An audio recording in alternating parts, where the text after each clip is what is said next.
Hoje a gente vai fundo num texto bem poético e intenso.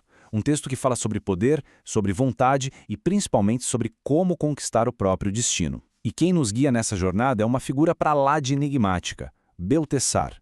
E o segredo que ele guarda, olha que curioso, começa em silêncio. O texto já começa com essa frase que é de arrepiar.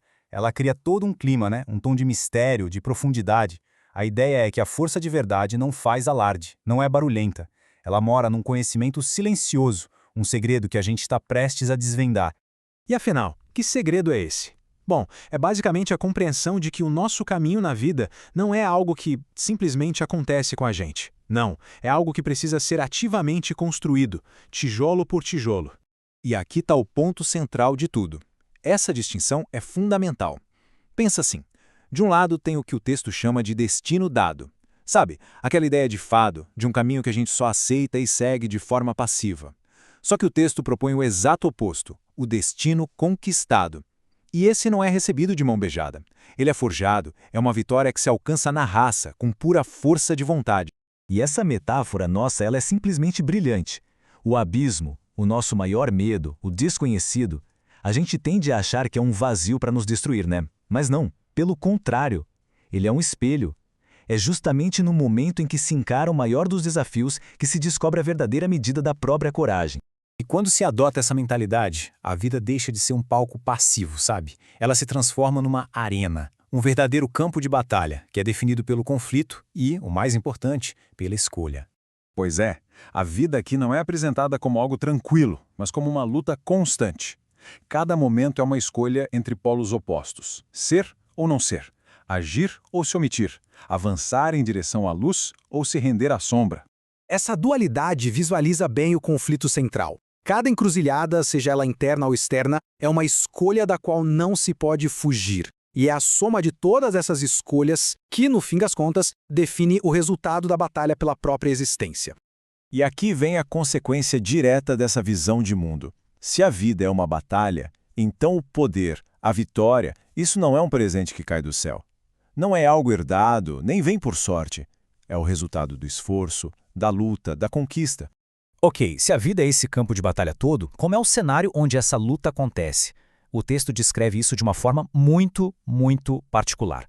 O mundo aqui não é um lugar simples, preto no branco. Longe disso. É visto como um labirinto, cheio de ilusões e aparências. Um teatro com máscaras e armadilhas. A verdade e a mentira são tão entrelaçadas que fica difícil distinguir uma da outra. Para navegar num lugar assim, não basta força, é preciso sabedoria.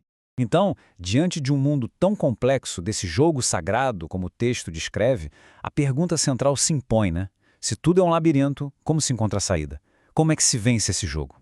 E a resposta do texto é, clara e direta. A ferramenta para cortar os nós desse labirinto, a arma para vencer nesse campo de batalha, é a vontade. Certo, mas como se forja essa vontade de aço? O caminho é apresentado em 3 passos.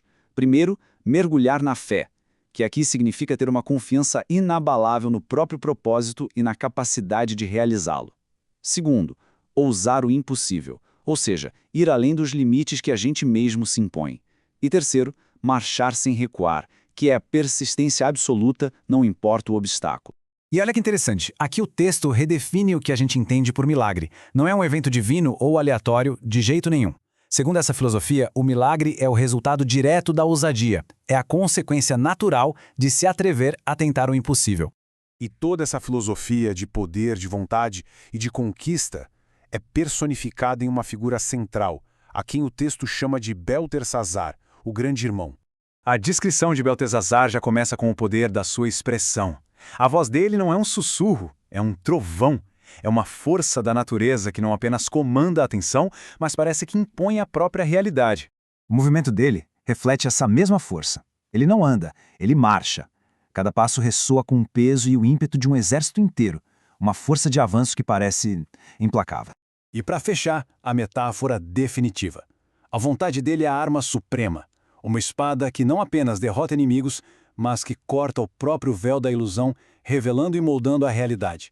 A conclusão sobre Belteshazzar é que ele transcende essas dualidades. Ele não está simplesmente escolhendo entre luz e sombra. Ele se torna a própria força que decide o resultado. Ele é a personificação do poder. E isso fecha o círculo, trazendo de volta a imagem lá do início. O texto não está só descrevendo uma figura mítica, ele está nos confrontando com uma pergunta. E se aquele abismo, aquele grande desafio, for na verdade o espelho, o verdadeiro lugar onde a coragem é finalmente descoberta? A reflexão final fica no ar.